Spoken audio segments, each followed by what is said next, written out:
We are, in a sense, in a virtual reality. Inside it, sleep, the brain. It's all a cartoon. And our planet, and we on it, and the cosmos, and everywhere where time reigns, the linear answer is all a cartoon. It's a script. Our mind is not capable, in principle, of processing such a volume of information. Reality is structured in such a way as to put us to sleep as quickly as possible, even if we've just woken up a little and opened our eyes. The computer character in the game can also want freedom. Freedom from the game equals death. Not the computer, the stuff. One of your listeners described a very interesting experience that she had. In my astral dreams, I flew beyond Earth and saw the planet from the outside.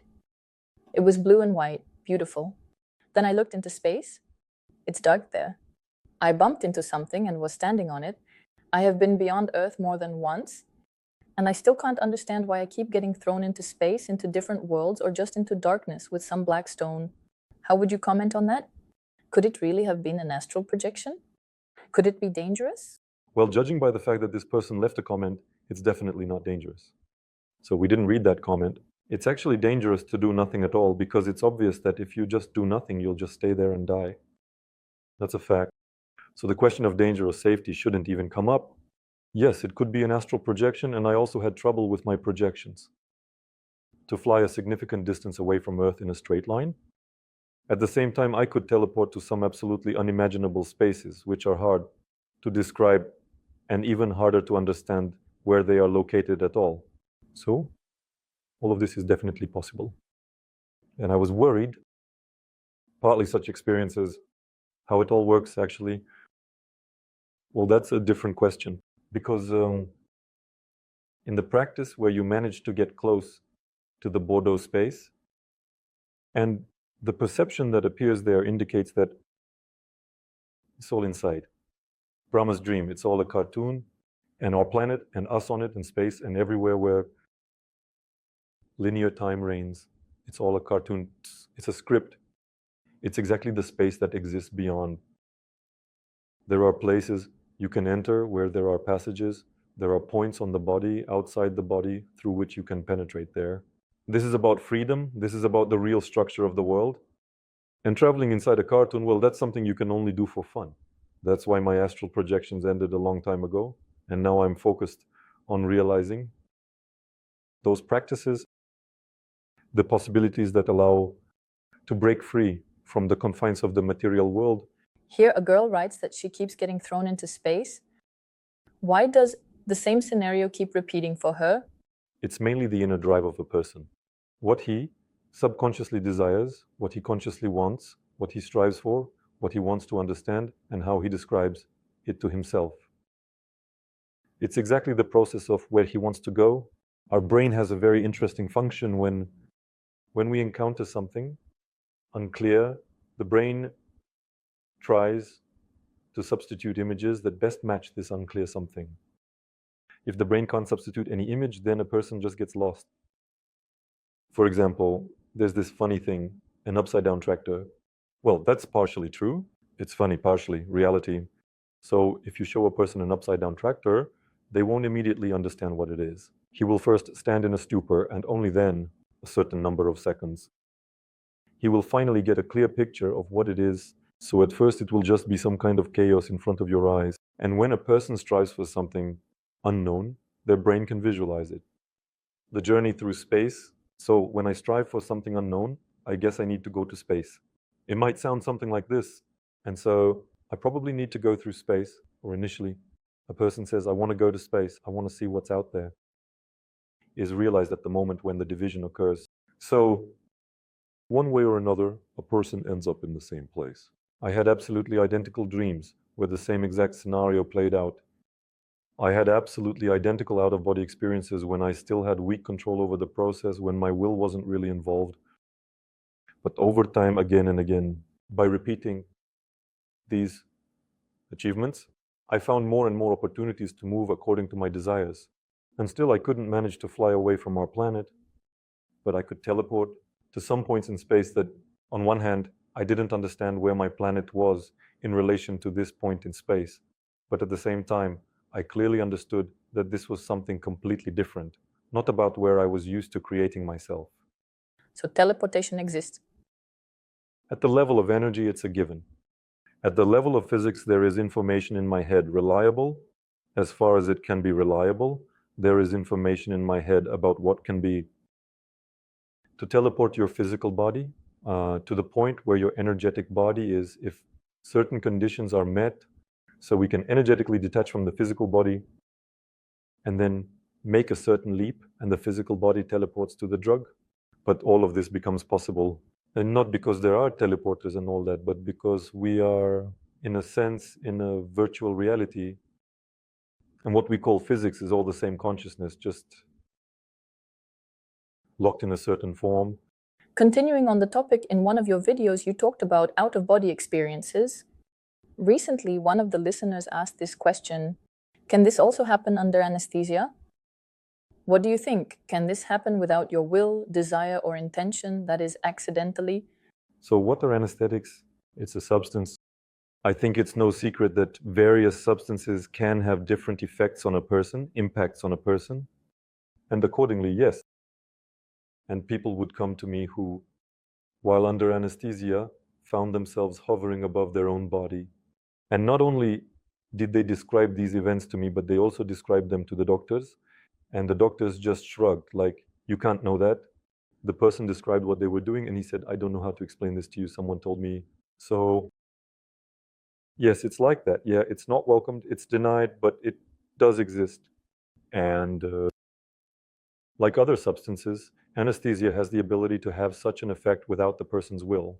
But these cases are rare, because in order to become aware of this process, to perceive it, and to remember it, you need a certain resource. And in everyday life, we manage this resource very poorly. Especially for people who end up in the hospital and on the operating table, there's very little of that resource. There are situations when a person ends up in the hospital with an injury, meaning it's not the result of an illness, it's specifically an injury. And then he has a greater chance of experiencing it, and it's less likely for a person who was first worn down by some illness and then, already weakened, went into surgery. There, most likely he will just lose consciousness. Although the circumstances are different, I'm just talking about probabilities right now. And again, touching on these probabilities, you can get hit, fall on your back, so that you might pop out of your body. That happens too. Even rarer, but it happens. So we can find ourselves knocked out of our own physical body without any desire or a conscious intention. But here it's important to understand that it's not just a little part that flies out. It's our energy shell, the energetic component, and it can move outside of the physical body. But it's not a separation. Completely, it's, probably like a piece of gum from which you can pull away a part, but the string will still remain. Then you can stick it back, so a complete break doesn't happen. A complete break only happens at the time of death. So when this process happens, does that place where you flew out, maybe something could settle in, take that place? It's not there. Not empty there. It's not like something flew out of there. It gets pulled away. It doesn't just fly out. So you keep pulling your energetic component along with your energy body. Your physics is inseparably linked to your energy. It's like, it's like asking, if I take my tongue out of my mouth right now, will a foreign tongue fly into my mouth or not? So when I kiss another person, can our tongues switch places or not? Yes, they can't, because it's sewn onto you tightly. There's simply no chance. Take it out or don't take it out. Nothing will change because of that.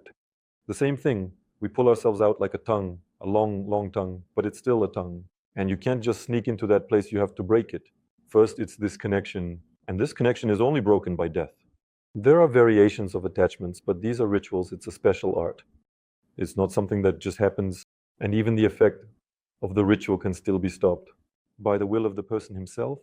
That's why these rituals are mainly conducted with people who are in a highly altered state of consciousness, additionally prepared, additionally, so to speak, stripped of their will.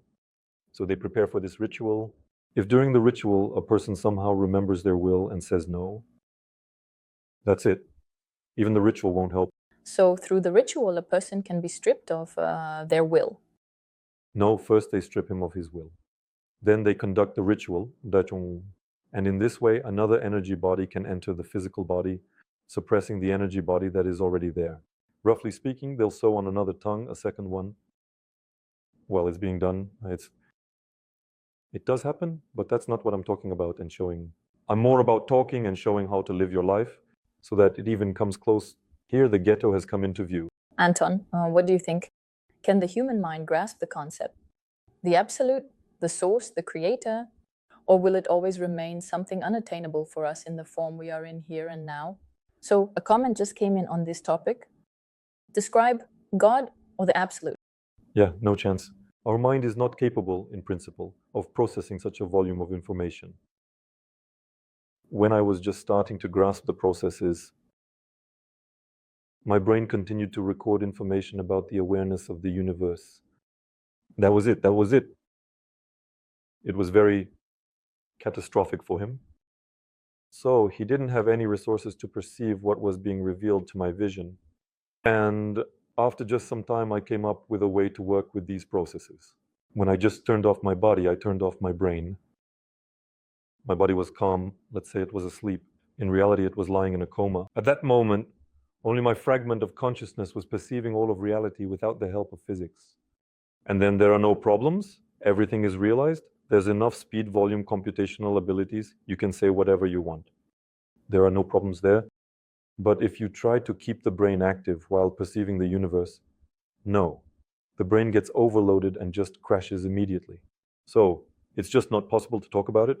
Yeah, and if I started telling the story, we'd probably still be sitting in the studio recording my tale. So to understand this nature more deeply, practices alone won't be enough. It's generally impossible for a person to know. And how will they have enough practices? That's enough. We're not just physics. We are physics, psyche, and energy. The energetic component is enough to understand. You just need this energy component. Bring it to the forefront and use it for these processes. As for the question of how to describe it, it's a pattern. Continuing the topic from your viewer, there's the following statement. You can reach all of this even without practices. Wisdom is only recognized by those who wish to grasp it. Can we consider wisdom to be an inner journey? And is it possible to reach it without external factors like practices or a teacher? And what exactly is a person planning to do? What exactly he will do, that will be the practice. What does it mean? An inner journey? So you will still be doing something, sitting still, looking somewhere, focusing. If he means practices like that, that's exactly what I'm showing. These are exactly the processes that I demonstrate to people and give them the opportunity to feel these states through these processes. The question here is simply that the viewer claims that you can achieve everything without practice, without work. And what does he call practice? I suppose working with energy, a teacher, a mentor. Good luck to them. It still breaks through. I want to answer this question more thoroughly. I can say it this way. Without a teacher, without practice, you can only be guaranteed to end up in the grave.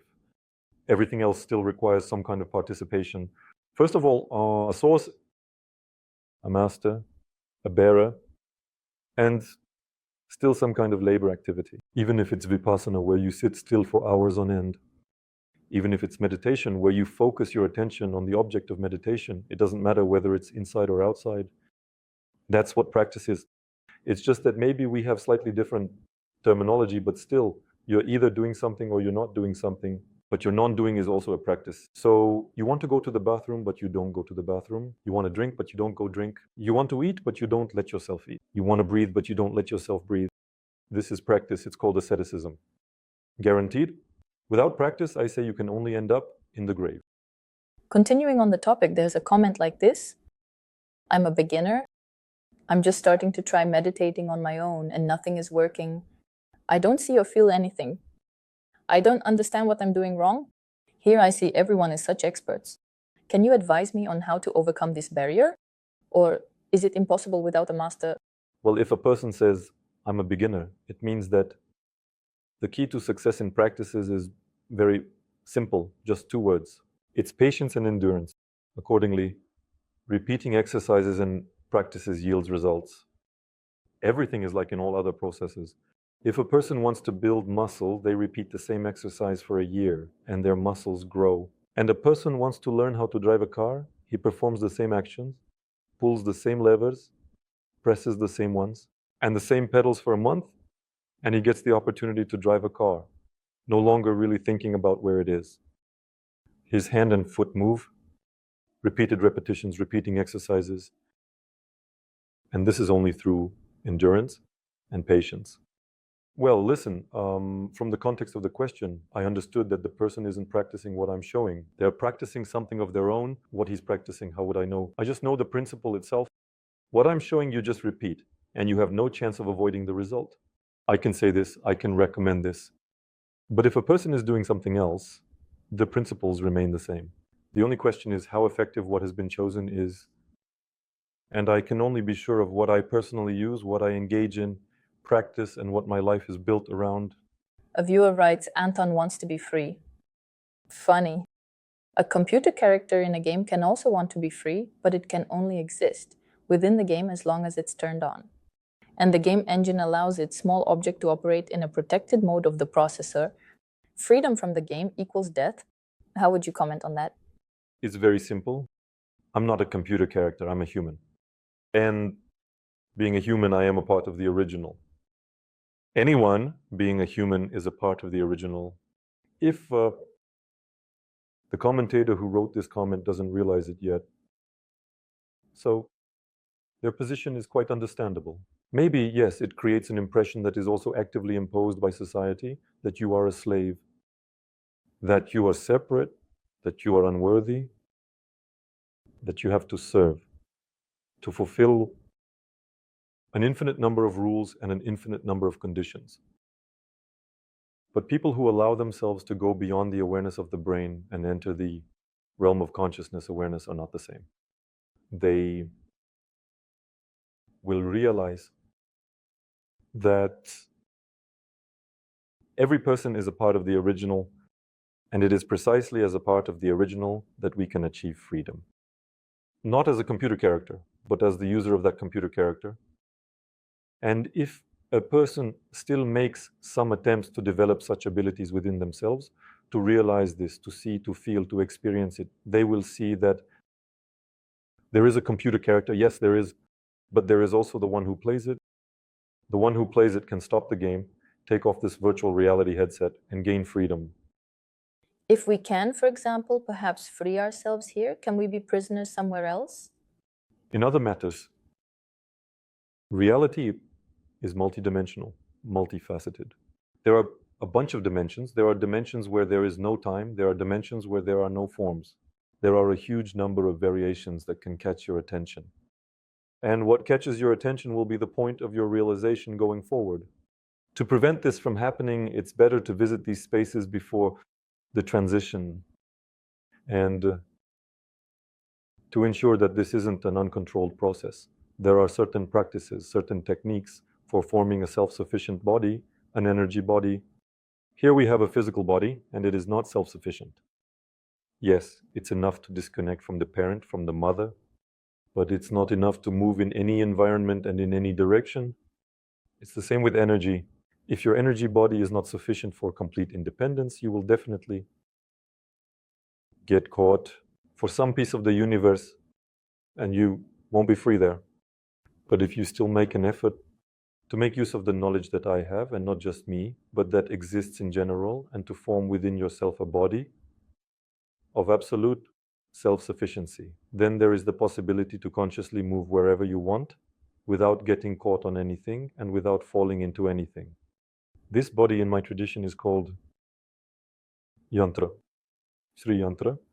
In other traditions, it has a different name. So by working with energy, you can find that superpower within yourself?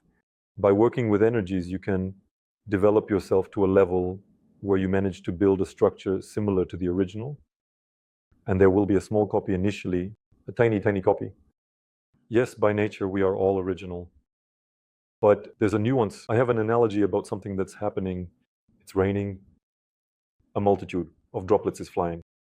Each droplet is separate from the whole.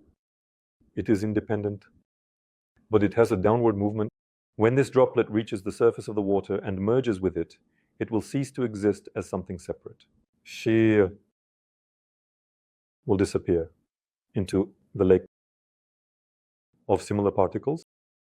and it will no longer be able to find any of its own boundaries. Not possible at all, but there are variations. For example, when this droplet, if it ends up in the sea, it won't lose its boundaries and will be able to move through the sea independently, according to its own desire. How can this be in our example? By analogy, let's imagine that this droplet, for example, somehow turned from water into a droplet of fat. It can no longer mix with the water, but it can travel on the water. Yes, it can't sink there, but it already has a certain layer, a kind of freedom of movement while maintaining its integral nature. And so there is a form that is manifested in the original being, which is everything. And so if we nevertheless set ourselves the task of not just to dissolve in it, completely losing our identity, and if we set the goal to travel through it while preserving our identity, keeping our memory, and maintaining a continuous perception, then we will need a body for the journey. One more thing. So, another vessel for our particle of consciousness. Physics is not capable of this at all. Our physics isn't even capable of moving in the environments that are already accessible. Just step out into space or dive underwater, and we immediately realize that that's it. The functionality of the body is over. But there is an energy body, a specific form of the energy body, which is a copy of the original. And it is precisely the copy. A small copy of the original opens up the possibility to move in any direction, to any point in the universe, and not get stuck on it. This is freedom. Anton, you have a practice for awakening the connection with the soul that has changed the destinies of many people. Recently, we received such feedback. Thank you. From the heart, Anton. Just wow.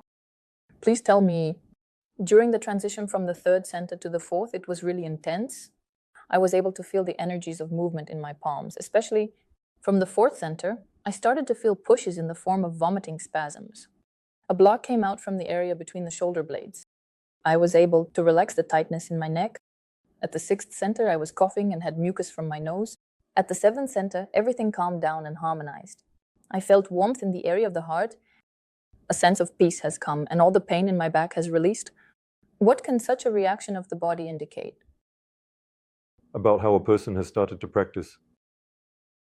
Before that, he was dying, and then suddenly, just like that, he started to recover, began to heal, and started to increase his level of vitality. And so everything that was slowly killing him started to level out. It began to be eliminated. Accordingly, the body was expelling it, coughing it out, releasing it in the form of mucus. And these processes take some time. And then it moves on to more subtle levels. So the person has started to recover. Is this a healing process? Yes, this is a process of healing, regeneration, and recovery. That's why I said that before. The person was dying, fading away, was already withering, crystallizing. But then the practices kicked in and the process started to reverse. Accordingly, everything that hinders this process in him, everything that doesn't correspond to the state of health, everything that is being expelled.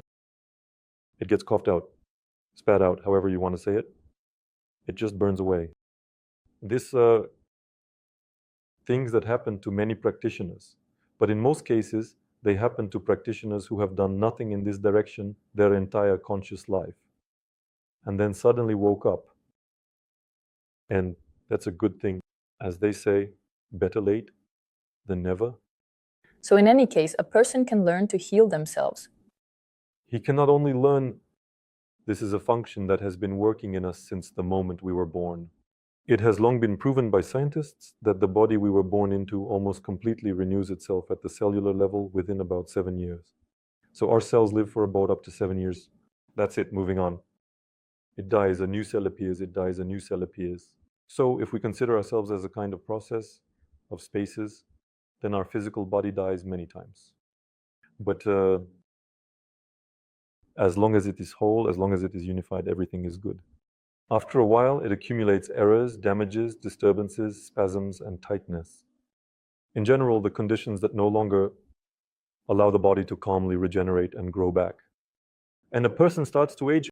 I even know, not from hearsay, this is real information. I know that there was a discussion in the scientific world, it would seem, but there was a discussion about old age as a disease that is not by some natural process, but to give it like the stigma of illness and trying to treat a person old age. And it makes sense that these mechanisms of aging are simply the result of accumulated damages that are incompatible with viability. These damages exist not only at the physical level, and that's the scariest part. At the physical level, well, sooner or later, scientists will figure out how to change all of that. This damage is not at the level of the psyche. Psychology and psychiatry study these processes and fix the mind if something has happened that needs fixing. So it's not just that a person is feeling a bit down. This is a real electroencephalogram. This is a real MRI. These are the actual affected areas of the brain, and all of this can currently be corrected. A person also has an energetic level. If he has collapsed at the energetic level, no scientist will be able to help you. Only spiritual practices will help. And those spiritual practices that are effective will help. So when a person operates from the level of energy, from the most effective level, by the way, because energy is primary, everything else aligns with the occult. Yes, you can start to restore yourself from the physical level. But if you started to restore yourself physically and your energy has dimmed, that won't save you. So can you literally stop the aging process? If you need it, yes. It's just that people who are engaged in practices and grow to the point of being able to slow down their aging process, they have already understood reality so well, they have so well-defined goals for themselves beyond the horizon, beyond physical life, that in principle they don't really need it. And then the question arises not about slowing down aging, but about transforming the body into energy. These are slightly different things. And so on one hand, yes, please, this can be done. On the other hand, when you know how to do this, you're probably not going to do it anymore, because there are more interesting and ultimately more sensible goals that practitioners start to pursue. Anton, one of your listeners, writes, money and God are incompatible. Everyone who sells love for money is a demon. Is there a connection between money and God, or money and demons? Are money and God incompatible? So in what space do money exist then? In a spherical horse vacuum, how can this be? God is the creator, he is everywhere. If a person moves with the concept of Christianity that somewhere out there, he is here but somewhere he is not. But that's not true, because everything that exists is part of the creator. So the same money is also part of the creator. Why, yes. Money is like a tool. It has a powerful energy. How can we combine or balance our spiritual growth and finances? Practice and learn to do it. It's no secret that any skill requires a certain learning process. So balancing your life in such a way that you are spiritually worthy and materially secure is all done by looking at our patriarch. In my opinion, he is not a poor person, despite being at the head of the clergy. And right now, to some extent, of course, I'm joking, but this isn't coming out of nowhere. I don't know of a single real high-quality practitioner who is poor, and poor in the wrong way. Yachts, cars, planes, but in the sense of feeling insecure, feeling needy, feeling a lack. No, there aren't any. All the people who have learned to master energy have everything they need. Some people need more and they have more. Some people need less and they have what it takes. That's enough for them. Well, absolutely everything on a material level. They have no problems. Everything is whole with us. Well, stop dismembering yourself. What is this? God, and this goes in the trash. Well, the trash is also part of God. So, the physical aspect, the material, the mental, feelings, emotions, experiences. The energetic aspect is these endless flows that move through us. It's all one whole. It's a conglomerate. If your energy flows smoothly, easily, and effortlessly, you can't have any needs. They simply don't exist. You just wanted something, went out and got it. Without strain, without any violence against yourself. You wanted it. I don't know. You needed a car. 1, 2, 3, a month 2. You have this car. You wanted a new apartment. Hop, hop, hop. There are some situations, some side jobs, some moments where you managed to get your bearings and jumped in. You have this apartment. It's mobility, it's opportunity, it's a degree of freedom. How can we talk about a degree of freedom if a person can't close off their material, some aspect? Maybe, but here you need to be honest with yourself. If for us spiritual development is simple, sitting with a twisted face and looking at the sky is not spiritual development. That's nonsense. And if for us spiritual development is about fiery energy, the mobility of energy, the level of consciousness, the level of understanding reality, how can you understand reality and not close yourself off? Some things there, financial questions. What were you then understanding? Only your imagination, I guess. So a person who is chasing money, who puts in a lot of effort, time, and energy, but doesn't get what they want, means they have blocks. They haven't developed that energy. If a person is focused on some aspect of the material world and that aspect just isn't coming together for them, it means they're lacking something. Resources. And our resources are found in the soul.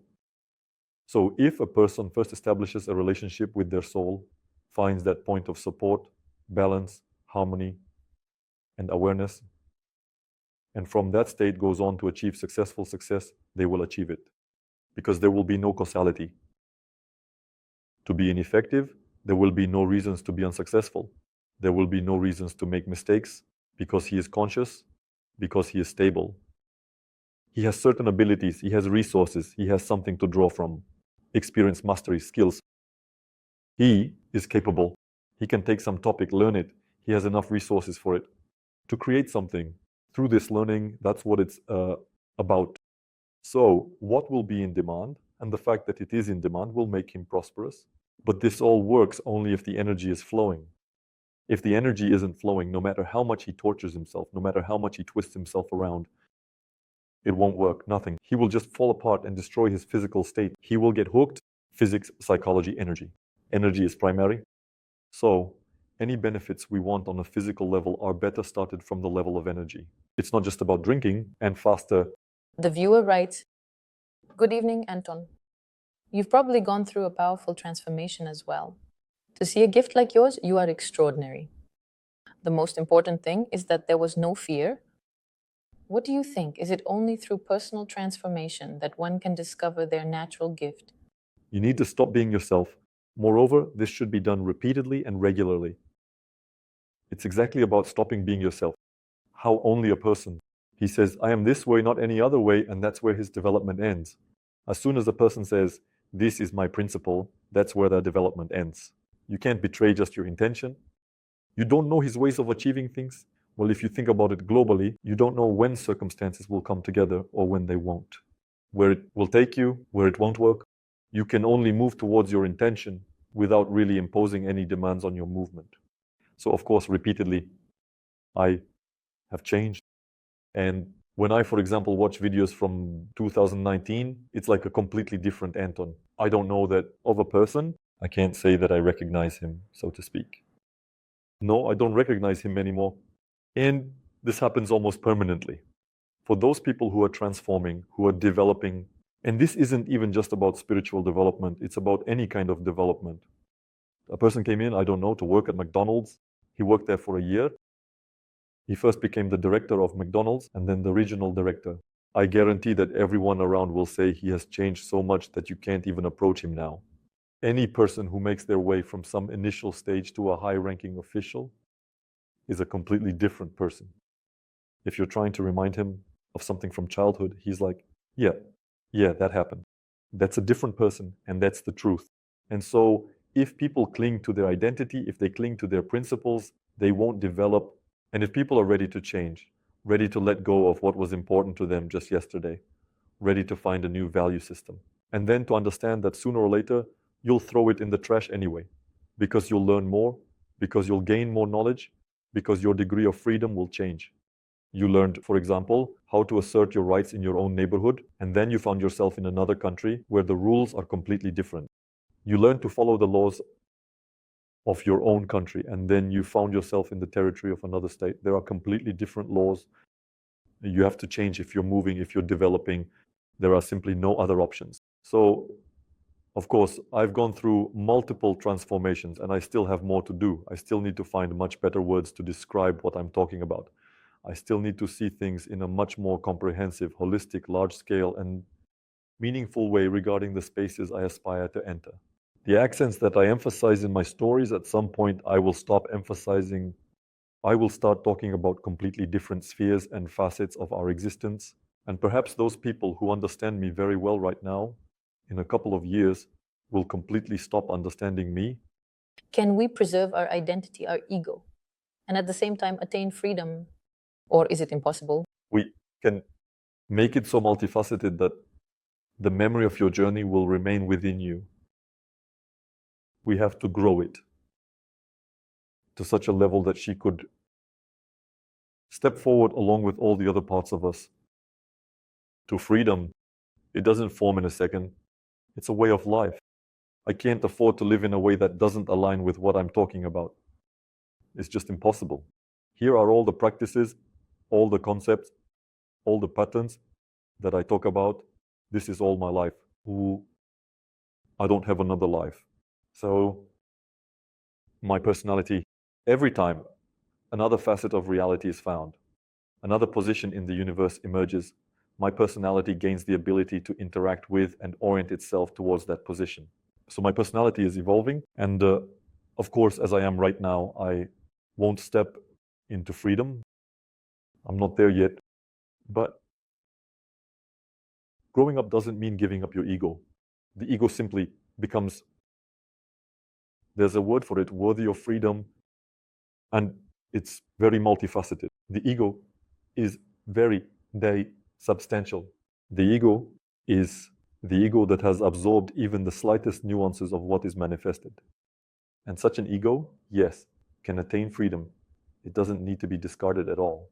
So I'll say it again. What I'm doing and what I'm offering is not about getting rid of the ego and turning into a vegetable.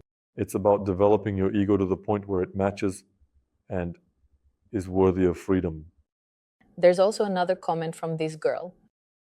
She writes, I saw you in my dream. Anton, the name was so clearly reflected in the dream. And about a week later, I accidentally came across your show on YouTube, Miracles. How do you understand the connection between us and events in real life? Well, it's just a manifestation of extrasensory perception, and that's it. So, a person saw an upcoming event long before it happened. This happens quite often to people who practice vision, who practice out-of-body experiences. They might say that they didn't dream it, but in reality they saw it. They just said out loud that it was a dream. There is a huge difference between a dream, which is a journey through an imaginary world, and the perception of your real timeline, which can be rewritten, but as long as we haven't rewritten it, we can see events 10 to 20 years ahead.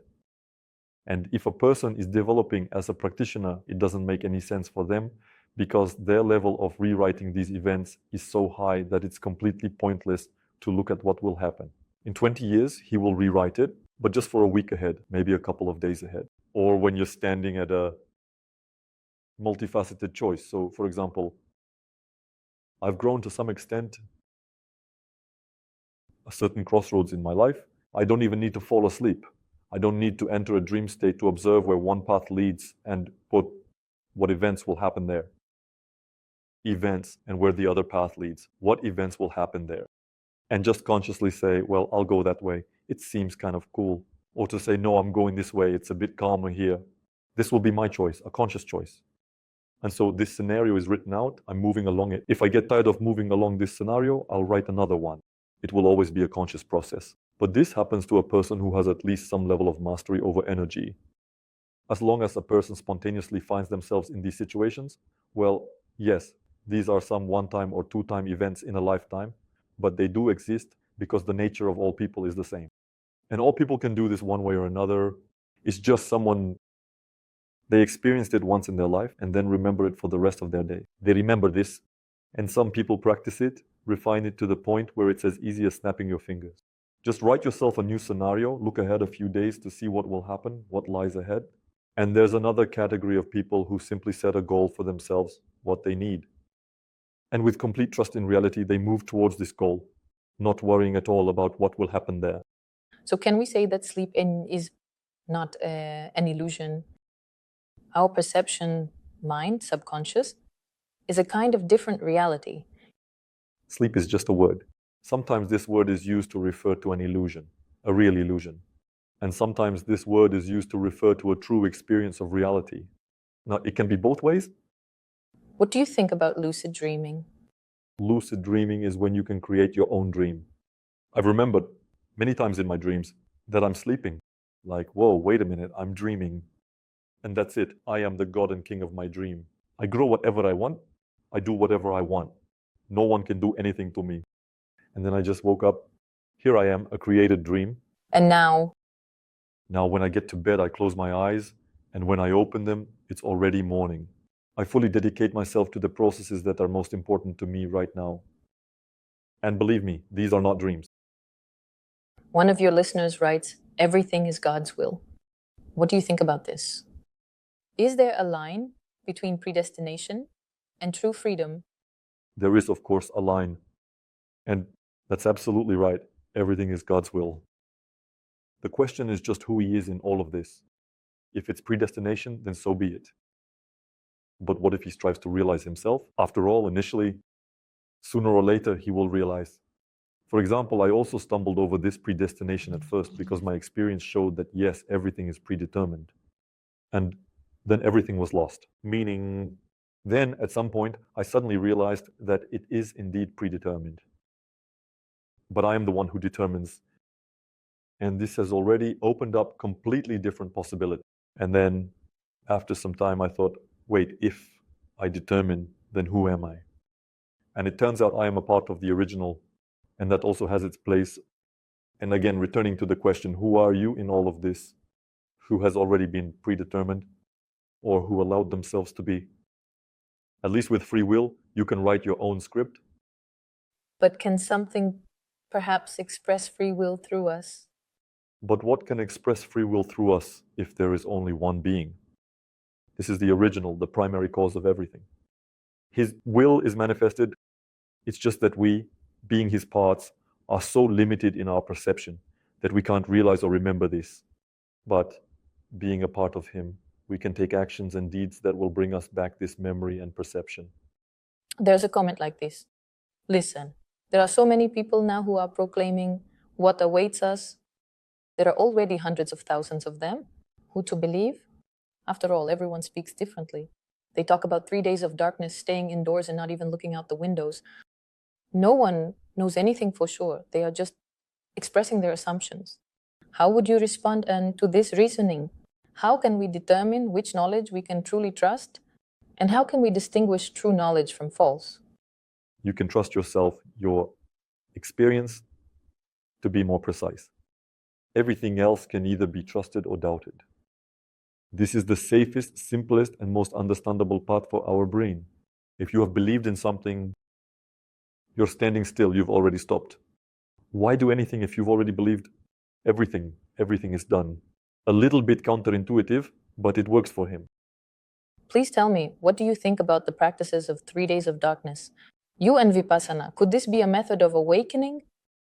Of course, these are ascetic practices, but that provide certain experiences, certain states.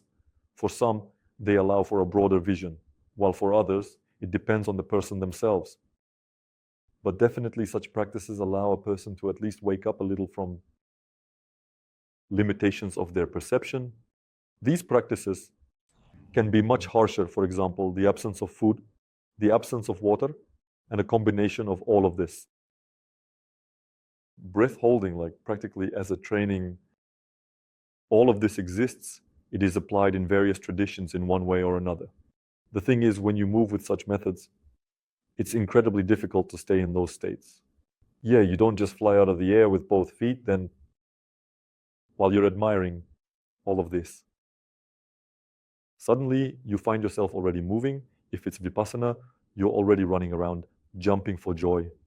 Or if you're already drinking and eating, if you were abstaining from food and trying to use hunger to reach those states, so it knocks you out of those states. Well, at least you already know where you're heading and what awaits you there. Actually, it's not difficult to reach those hidden aspects of our perception in our ordinary state, our everyday state. It's not difficult. It's hard to stay in them and not forget about it. And that's the main problem. In other words, reality is structured in such a way as to lull us to sleep as quickly as possible, even if we've woken up just a little and opened our eyes. So on one hand, it exists, but on the other hand, it's not enough. One of your listeners is writing, on an external level, childhood traumas are to blame for a person's cruelty. In reality, the child's soul already carried this cruelty within itself and similarly was drawn to that family upbringing where this cruelty was imprinted on a physical neural level. What do you think about the idea that the soul chooses its life and family based on the experiences and karmic debts it has already accumulated? Before answering this question, I would still suggest that a person add one teaching to their concept of the universe, a fact that changes everything. At a certain layer of the soul, we are all absolutely one. And this fact immediately ruins the concept that some souls are damaged while others are not. It is one whole. As long as our perception is limited, we can't realize it. We can hear about it, but we can't truly understand it. It's the same as you can't comprehend a black hole.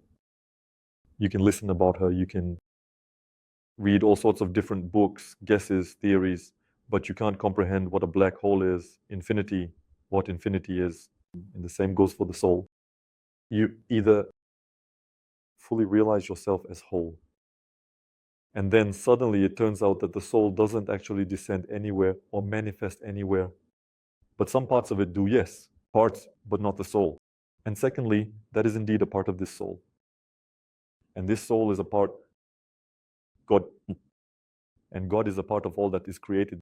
And everything that is created has a primal cause. And the primal cause actually emerged from emptiness. And emptiness is actually not empty, but rather an unperceived something that cannot be comprehended at all. Basically, So essentially, if a child experiences violence in the family, it's his. order. Is it the choice soul? Yes, it's the order of a part of that soul. She decided to play a game called Get the Herd, a part of consciousness that moves. In the physical world, she does this consciously. She says, so what am I going to play today? And you can react in different ways to my words, but look at a child who is playing a video game. Before entering a video game, he doesn't do this in every game, but in some games he chooses the difficulty level himself. So the child sets the game difficulty to very hard, meaning it's really tough, and he starts the game himself. Then he gets frustrated and stressed out. He screams, breaks the keyboard, throws the mouse, but he chose this level of the game himself. No one forced him. It's the same for us. As long as we are a part of consciousness, we can come up with such plans for ourselves that when we get here and start playing, we can get really upset about the starting conditions we've chosen. So, of course, it's a conscious act. Of course, no one is to blame for this. Of course, it's all a magnificent dance of everything, where there are neither good nor bad. It's a dance. It's a dance of a conglomeration of possible forms, manifestations, energies, facets, and possibilities. And at some point, a person, even while already inside a physical body and practicing, opens up the possibility not just to reconsider what's happening to him, but to completely change it. So the starting conditions don't bind us for life. To follow this script, our intentions at the moment of being, as parts of consciousness, don't obligate us to follow those intentions. These are all dynamic processes. It's all a huge cartoon. It's all a big game. And no one stops you, even while being in the game, from playing your own way. But sometimes there are so many restrictive structures that even if you want to play your own way, you simply can't do it. And then you need to train yourself, practice, and reach the point where it becomes real. Well, just grow into it, and it really doesn't matter what you had in mind. It really doesn't matter what your starting conditions were, what your genetic connections or neural connections are. You just, you don't define your entire future path by these starting conditions. You don't define your entire future path by genetics. You just start to change yourself. And it all works if the changes come from the side of consciousness, from the side of energy, because that's where the fastest changes and the quickest results happen. If we try to change ourselves from the physical side, then most likely we won't make it in time. In general, we won't be able to change ourselves in time, although that's sometimes possible too. If a person is incredibly fanatical and can just transform themselves physically 24/7, then most likely they'll make it in time. If that's the case, during the weekends and in free time from work, no, he won't make it. But energy allows you to completely transform your entire life during the weekends and in your free time from work. To completely turn your whole life upside down. To actually live another life, 2, 3, 5 lives. I remember my journey. I remember what I've managed to do so far. Sometimes I wonder, is this really me? Did I just dream this? Because it's a completely different person. It's a completely different path. It's a completely different series of events. Because something happens and it's like I've been born again, like I've started life all over. But no, these are just such opportunities. It opens up the mastery of one's own energy. The viewers are curious. The gate, the pillar of fire, the cocoon. Where does our device come from? Where can I read about it? I've talked about this. I'm showing this. I offer people practices that allow them to see all of this for themselves. Where can I read about this? There is something on the internet for these queries based on these words, but some things are not available online because the knowledge that I reveal has never been recorded before, not on any medium. And actually, this terminology, these processes that I'm showing can be found on the internet. Well, of course, after I've shared and shown all of this, sooner or later, it will also be possible to find it on every website eventually over time. Right now, some of it is available, but partially. It's still not, how should I put it, searchable on Google. Well, specifically the information about the pillar of fire, the cocoon, you, as far as I remember, at an extraordinary speed. Yes, all of this is included in the courses. I say that what I'm showing, what I'm talking about, what has already been published, that's all there is to it. But that's not everything I know. There are also aspects that I talk about, but so far there haven't been any publications. A viewer is writing, the government reflects society. What kind of people? Such a ruler. If the people weren't corrupt and thieves, there wouldn't be any corruption. Everyone think about it and live by the commandments. Amen. I would expand on this question a bit. Do you see that events and people in our lives are truly a reflection of ourselves? Of course. So, a person buys land, what will be the first thing they do? Put up a fence? Then we wonder why we live like this with our neighbors, with other countries. The man forgot a stack of money on the bench.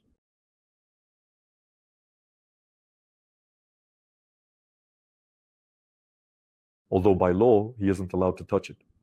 Yes, there were such things, such a state, such a society. Why do we often see our reflections only in a negative light? Because it more clearly demonstrates who you are, because it evokes a feeling of discomfort, because it doesn't feel good, and a person remembers very well what they don't like, and they remember very poorly the times when they were truly happy. For example, a man and a woman can live soul to soul 5 years, and then ruin it all in a month, just to zero. They can easily and part ways, hating each other and completely erasing those 5 years. A luxurious, beautiful life. I've noticed such traits in myself. I see such traits in others. That's who we are. These are our settings. These are the starting conditions of our existence.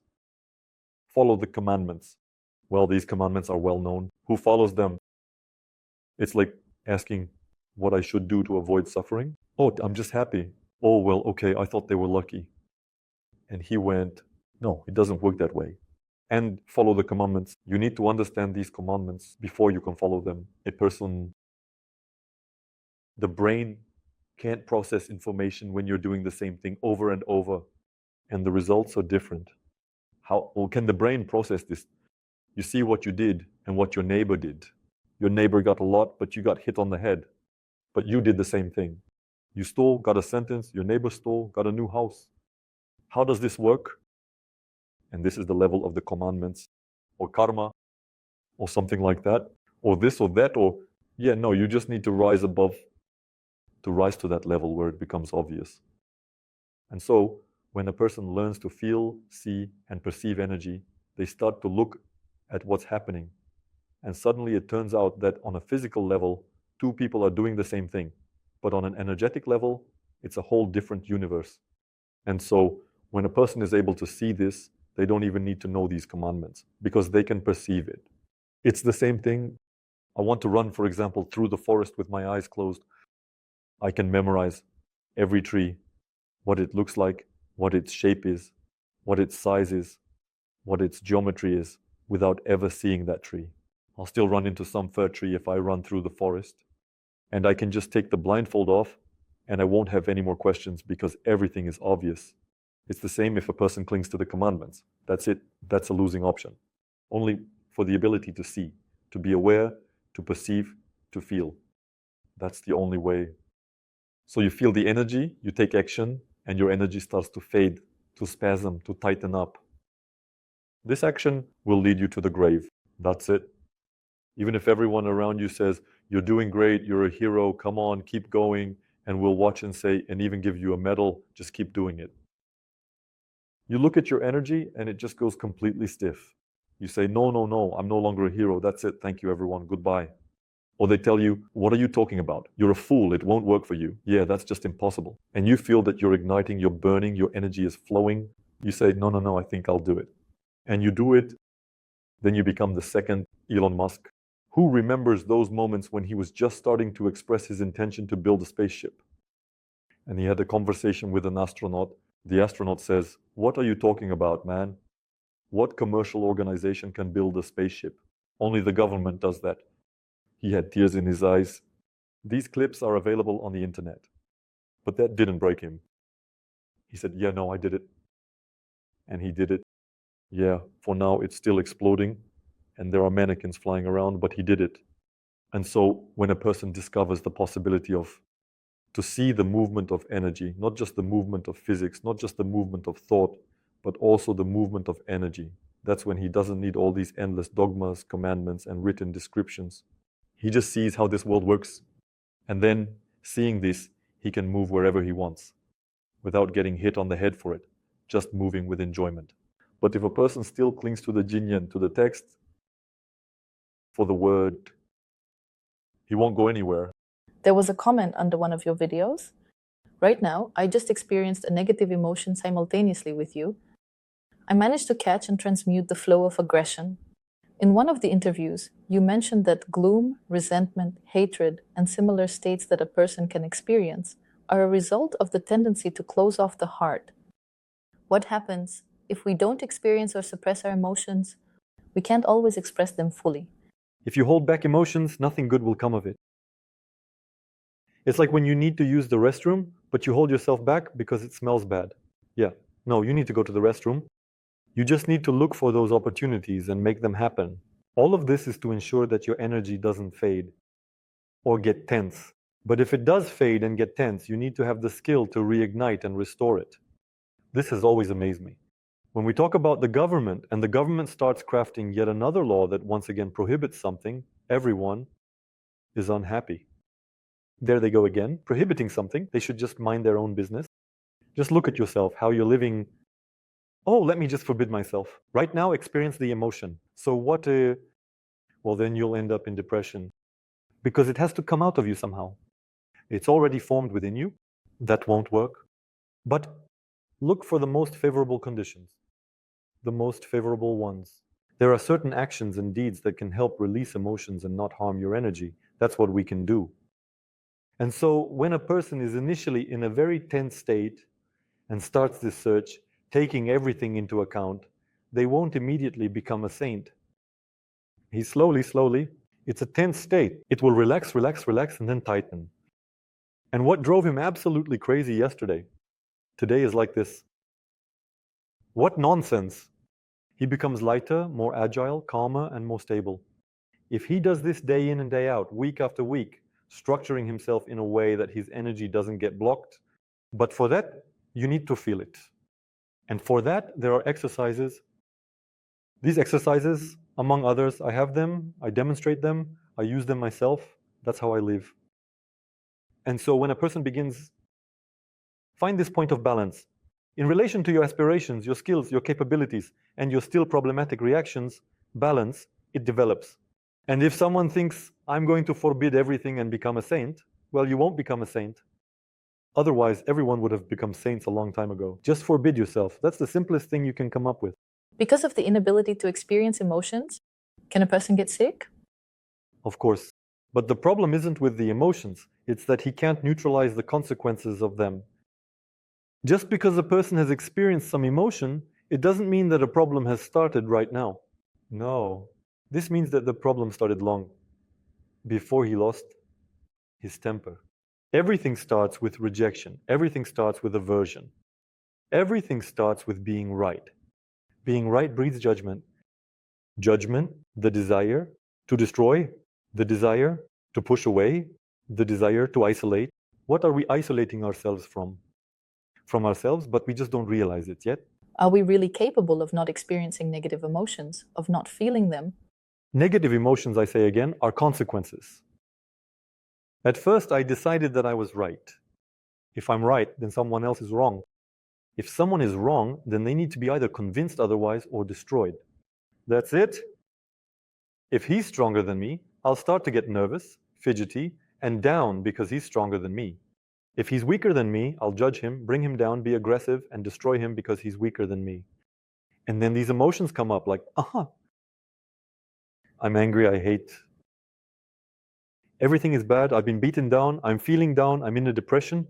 Everything starts with the feeling of superiority, the feeling of I know better than others, pride, or jealousy. It's mine. Give it to me, everything, just the way I want it. I won't let go. In my opinion, pride and jealousy are basically the same thing on a global scale. But that's exactly where the problems start. From there, and then as situations accumulate that a person disagrees with, where they expected one thing but got another, they build up internal tension. Then she bursts into some kind of emotional outburst. And this emotional outburst drains a huge amount of resources, and the person just fades away. If a person who is dying out also forms a constricting structure, he cannot flare up. He's faded away, up, and that's it. He can't breathe life back into himself. So at that moment, illness starts to appear. How many stages have we gone through? So when a person catches themselves somewhere towards the end, with this series of events, they say, oh, I'm forbidding myself, while the rest you somehow push aside. One of your listeners describes the following. I experienced the death of the ego through mushrooms and realized that I am not a last name, first name, patronymic, or a date, and no, I have no more sea worries. I flew up high. What do you think? Does experiencing such states and gaining this kind of experience bring us closer to expanding the mind and freeing ourselves from the ego? Or does it, on the contrary, distance us from pure consciousness? It brings you closer to the grave, but that's not intuitively obvious. Why does it bring you closer to the grave? Look, when something comes easily to a person, they don't appreciate it. And if something comes easily from the outside, then it's very hard for them to find it within themselves. Let me explain. Let's imagine a child who was born into a wealthy family, and from a very young age, he was just given money. Then something happened, and he no longer has that money. Most likely, he will go broke and become a homeless person. Because having lost what created comfort and required no effort, it's very hard to force yourself to make those efforts. So for example, people who use substances are essentially cutting off their ability to reach that state using their own resources. The substance will stop working and you'll return to your original state. So this experience, this perception, you have no way to fixate on it, to live in it. You'll come out of it, and in the best case, you'll become yourself again. But in the worst case, you'll even regress. So building your path like that is madness, really. And when a person using some kind of substance, just like that, I entered that state, the substance stopped working, and I came out of that state, and then someone tells you, well, you actually need to enter those states on your own and live in them. But how am I supposed to live in them? I have to be like that all the time. And you won't have enough health to keep using it all the time. So it's this very interesting illusion that you've achieved something, but it's an illusion because you haven't achieved anything. And so people who maybe allowed themselves to do it once, twice, 3 times, it doesn't matter, but they don't build their path that way, it becomes harder for them. But it's not all lost yet. People who try to build their path this way are doomed because the world is structured thus that it's not a one-time experience that brings results, but the ability to live in that state. Now, if I have reached the state of an open heart, I told that I have never rubbed essential oils under the color. Sunset, the sun of a sunny sunset and the gentle breeze. No, I've trained myself in such a way that, well, I don't know. Not everyone really thinks of themselves that way. Trained to love, and then it worked out. And at the same time, you can create conditions for yourself where your heart is open. Then those conditions come to an end, and you keep thinking that your heart is open. But it's been closed for a long time. It hasn't been working for you for a long time. You've been getting angry for a long time, throwing things around. You get hysterical, you judge, you hate, and then you keep going and telling everyone that your heart is open. It doesn't work that way. Or your heart is open and you're a completely different person, living in a completely different way. Or you just tell the same story throughout your whole life, and then you die just like everyone else. There are no differences. Is opening the heart love? Is it unconditional love? It's a state. It's a state that has no depth. And so, when a person opens up the possibility to dive into this state, that is what an open heart is. When he doesn't even know where it is, how to touch it, that means it's a closed heart. But the heart doesn't close completely, because any living person has at least a little bit of an open heart, even if they don't realize it. An open heart is when you can consciously do it by your own desire. With this process of interaction, it's accessible. You don't even need to practice anything. And you live. The thing is, to reach this state at a young age when your body is still healthy, full of hormones, and your mind is still agile, of inner hatred, of inner aggression, when you're still capable of love, you've experienced that state, but later on, it won't save you anymore. You have to keep living in this state. The same person has experienced the state without it, and how does it save him? Why is he writing comments? Why is he watching my video? He has grasped the essence of everything. But no, for some reason, he keeps writing comments and watching videos on YouTube. Remembering that, I also stumbled. You can't imagine how I pushed myself with my fists, forcing myself out of some extreme situation after the accident. I was really struggling. I've understood everything now, like how this is. It has passed. It's been a week and I've already forgotten half of it. The second week has passed and I've forgotten the other half, and in a couple of days it'll be even more. I was just fantasizing about this topic and continued to be who I was before, but at least I experienced something. I really get it. And then I see that something in my life is off, that nothing is changing, and it's even getting worse. Yeah, to hell with it, what I've been through. Wait, that's not how it works? That's it. Enough talking about this. Enough showing off. It's not a trump card, it's self-deception. And so, when I stopped engaging in this self-masturbation, when I experienced that, I moved into a state where I have to live, not just endure. Well, back then, yeah, I didn't even need the cards. There was no way to throw out the joker. My hands did everything I needed them to. And when people come to me, I also see these processes in others. A person comes in, like a woman, for example, already well over 50, and here I am at 30. I saw it and she starts telling me, I understand that she saw, yes, the reality, she saw it as it is. Actually, there is, and now she's 50, and she came to me to learn, practice. She's going to learn. But the events didn't help at all. And there's just something to remember. She also continued to age and died. At some point, she woke up from this event. And how do you get it back? Here you have practical energy, here you go.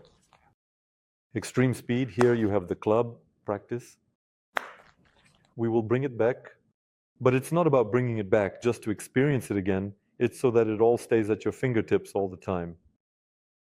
And this works. You can find more details about these courses by following the link in the description. A viewer writes, all knowledge that you pay for is false knowledge. Especially for a large number of people who are unprepared, it's heavy karma. What is your vision? Nonsense. And our modern world proves the opposite. That knowledge that is given for money can sometimes be very high quality knowledge.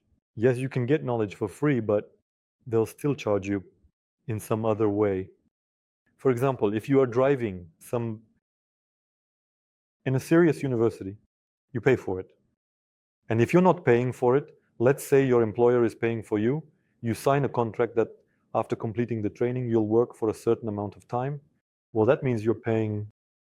Yes, you might not pay with money, but you'll still pay in some way. This is an obvious reality. You can get upset, you can foam at the mouth, you can throw slippers at me. This is the reality we live in. And even the education we get in school for free, come on. Paid education has brought benefits. Who was able to go out of school and fulfill all their desires, all their needs? No. Basically, everyone leaves school, crosses themselves, and thinks, God, never again. And then you send your kids there, come on. Just grind it out, like we do. And also the kids. Then you think, I just wasted my time. What was I even doing there? What was that? And this is such nonsense. Again, I don't know. Something about this is just, that question really struck a chord with me because I remember my school years. Why is all of this so vivid for me? Because there was never a wealthy family.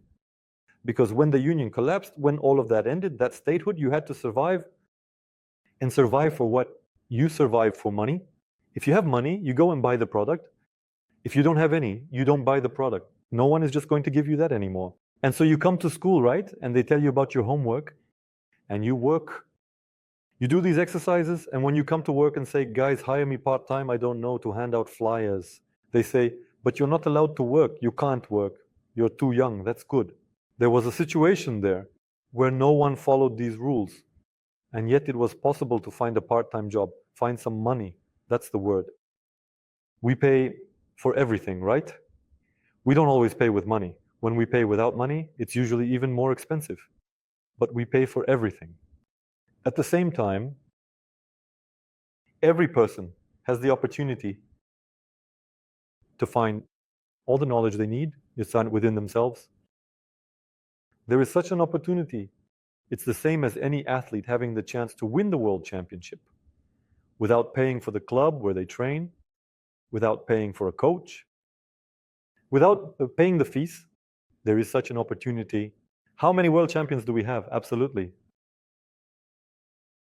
Self-sufficient, at least one. So how much? Well, there is the real world in which we live and against which it is very difficult to be indignant. And then there are the wet fantasies of some people who really want things to be a certain way. I say, yes, that can happen too, but let's look at the percentage ratio of who has high effectiveness and who has effectiveness close to 0. And even if you come to the temple as a monk, they don't charge you for that. I'm speaking from my own experience. They still tell you, so now you do this, no, this and this. And then maybe we even keep quiet about something for you. But that's how it is. I don't need monks. I shepherd those around me without generating. Do you consider yourself responsible at all for the people to whom you give this knowledge? Of course. And it's not just that I feel this responsibility, I carry this responsibility. There is such a comment. I believe in the absolute. I consider Christianity, Islam, and the rest to be artificial and created by humans or the dark forces. The absolute is the highest energy that manifests in a person's conscience. If there is conscience, then there's no need for any religion that is built on fear and pain. In this comment, I would like to touch on the concept of conscience. Can it be any more artificial and fabricated than acting and controlling through religion? Conscience, where is it? In the head? Well, we can wrap it up here. First of all, I didn't like it. So in this comment, I say that I believe you can believe in anything, and tomorrow you might not believe. What conscience are we talking about? I believe what is right now, and that's according to conscience. And tomorrow I might believe in something else, and that won't be according to conscience. The conscience of a person from which country, which state, which mentality. These are all different consciences if we're talking about it here. So they invented and imposed such an artificial. We are ready to come up with this ourselves. What does it mean, invented and imposed? We're just so helpless. We've climbed to the very top of the animal kingdom and we've been invented. Yes, we come up with it ourselves. So we take a family.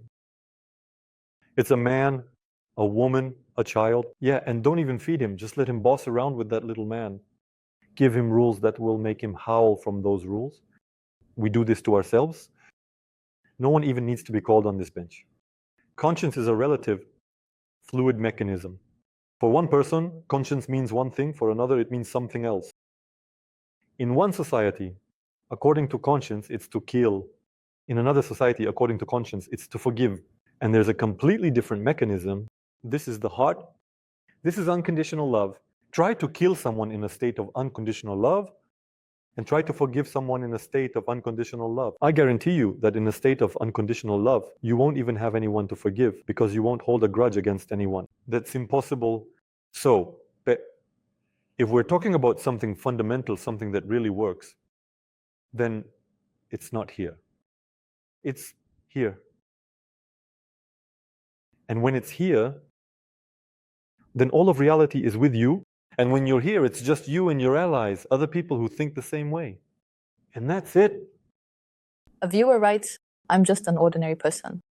I've seen my soul twice. I was lying there and watching as my soul approached, and I connected with my body. And what's interesting is that I was looking at my soul and subconsciously knew that it was me. Can we see our soul? Or what could it have been? That wasn't the soul.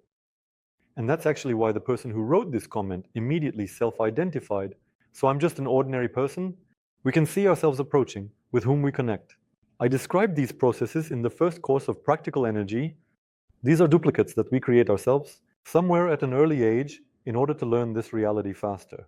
For us adults, it's not so much the case anymore. It's obvious that it's possible, but while we're children, while we're still agile, while our consciousness is still flexible, we see the possibility of splitting our consciousness into several parts and sending those parts to different points in space. We do this because back then, in childhood, it was just a given for us. Now, when a person has grown up, when they have formed, they are so sealed off, so trapped in their shell, in their cocoon, that they don't see such possibilities. And these little parts return to them.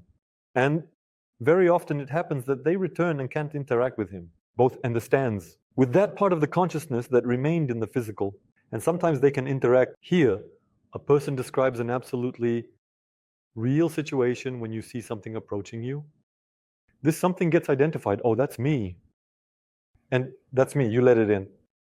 There are special practices that speed up this process, allowing people to gather themselves back together in reverse order. So, from a state of fragmentation to a state of wholeness. There are such practices just to speed things up. It's not the soul.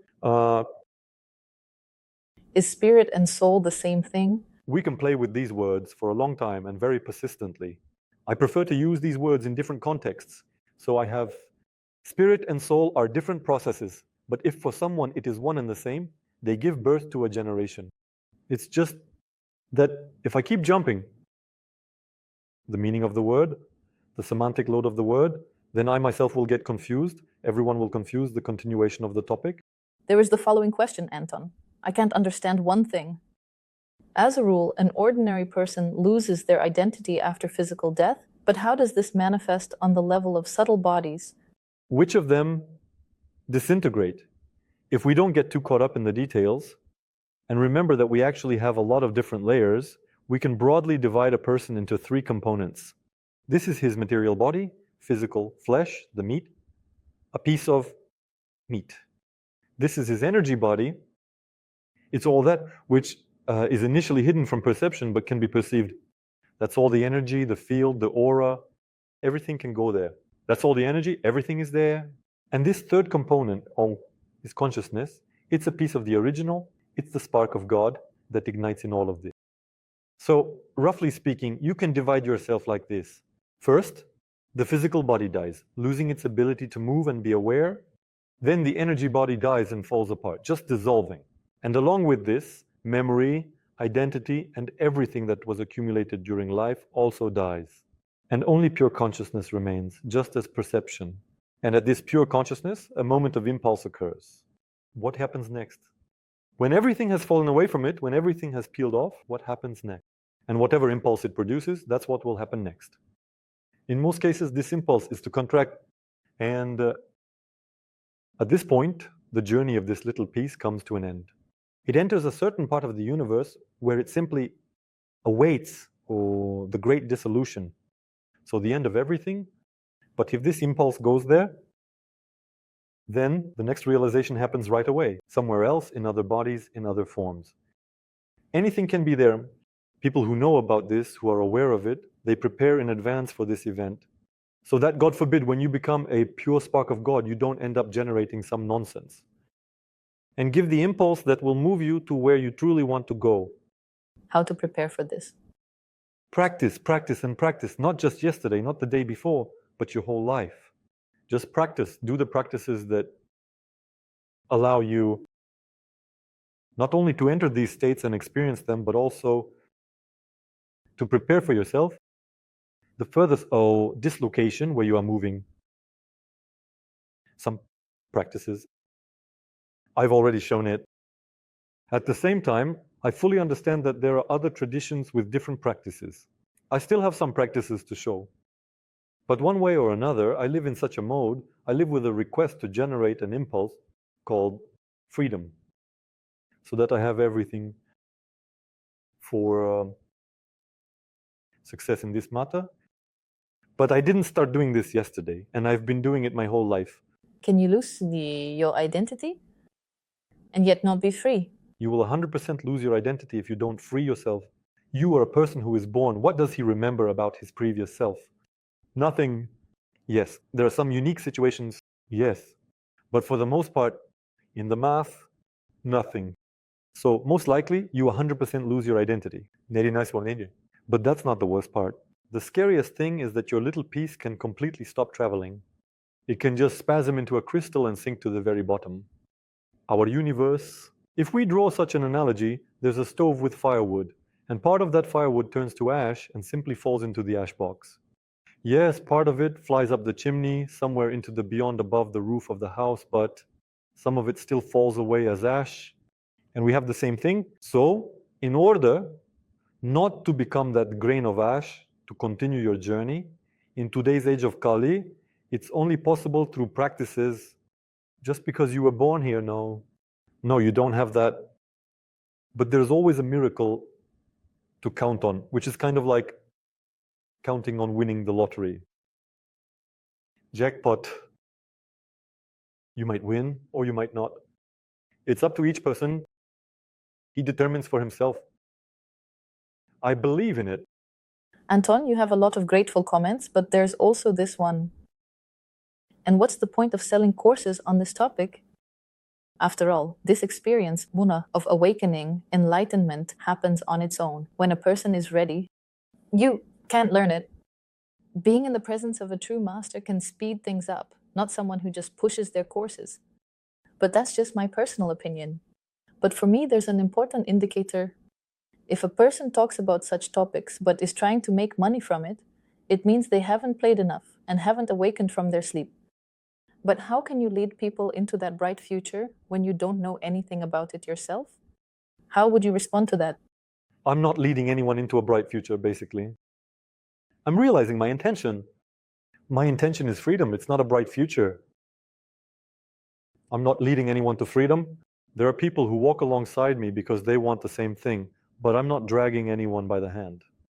If a person walks alongside me, I share knowledge with them, but I don't share practice with them. I help him to the best of my abilities and possibilities, but I'm not leading anyone anywhere.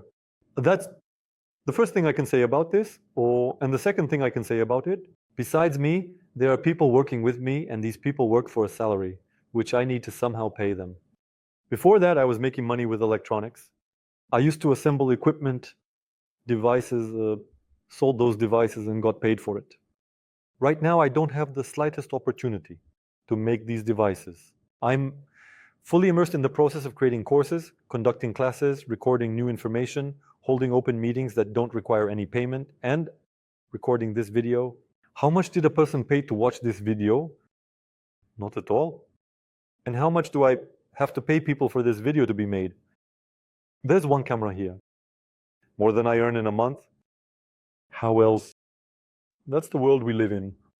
So this is not an attempt to make money, as he wrote. This is the income that allows me to do what I do. If I earn money in some other way, I won't be able to do this. I simply won't have it. There's time for that. So, a person can claim whatever they want. But there are other people who have chosen the practices that I demonstrate. And not once have they regretted it. On the contrary, they tell me every time how it happened that they didn't find me earlier and how much more they could have accomplished. I respond to them that this is normal. These practices allow you to not only get things done what you want, and also have the time to come up with something new and manage to do that too. Can the experience of awakening happen on its own? Of course. Let's look out the window. There's an awakened person in every second one. Oh no, not every second one. But it can, again, it's a question of how likely it is. Can a person win the lottery? Jackpot? Yes, it can. But if absolutely all people will play the lottery and wait for this win, then probably such a civilization will perish. After all, the master's field accelerates the awakening process. Of course. And the fact that these courses have a price allows me to manage my time and work with people on a pretty large scale. So that's 3 practices a week, plus answers to questions, plus responses in the chats, plus individual consultations, plus just consultations with those people with whom I've built some trusting relationships, who have already practiced a lot and who continue to move forward. With the knowledge I have, they don't just learn, they move forward. So the training is already over. For some people who were there from the very beginning, so this is my life, and that's how I'm going to move forward. And I don't see any problems moving this way. Just no problems. What will happen, for example, if the master only gives knowledge, experience, energy, but receives nothing in return? Will there be some kind of disruption in the energy exchange process? I can say that this is basically impossible. Well, this master has nothing to give. He just creates the illusion that he is giving something, or harmony will still manifest in his life. And I am an example of that. I am a model of that. Because when I first started teaching, I was just happy that at least someone was listening to me and practicing with me. I didn't need anything else, really. Then, when there were more people, I said, okay, now I have a donation. So everyone pays what they think is necessary. He evaluates the value of this practice himself. And for a few more years, I continued in that mode. I taught. Then there were even more people. And then I said, okay, the first class will be by donation. The next one already has some price, and there are even more people. No, and it didn't stop people. There are even more of them. And in this process is like a snowball. It keeps getting bigger and bigger, but the time in the day doesn't increase. Sometimes it happens that I take my phone, open a chat and read the questions, start answering them and look. Somehow the sun starts to set on the horizon, and that's it. This day has gone well. This is my life now. And I know that this will keep increasing in volume, expanding. And if before I could afford to work individually with a person, now I can work with more. Basically, only with groups. Well, how else? I just started giving. I just gave. And at some point, I didn't run by myself. I didn't impose my prices on anyone. I can even say more. It's not me who came up with all this. There were just people who said, hey, let's help you out. I say, help me out. And they set up the cameras, they invited the hosts, they filmed the studio, and I collaborate with them. I work with them now. But where did I start from? Just the feeling of happiness and enjoyment that at least someone is listening to me and at least someone has trusted me. Thank you, Anton, for the answers. Make sure to share your impressions and questions. Maybe we'll answer them in the next video. Do you want to unlock your inner strength and learn to manage energy? The course, Power of Consciousness 1. Practical energy will provide you with tools to improve health, develop intuition, and gain a deeper understanding of the world. Join and start changing your life right now. Link in the description.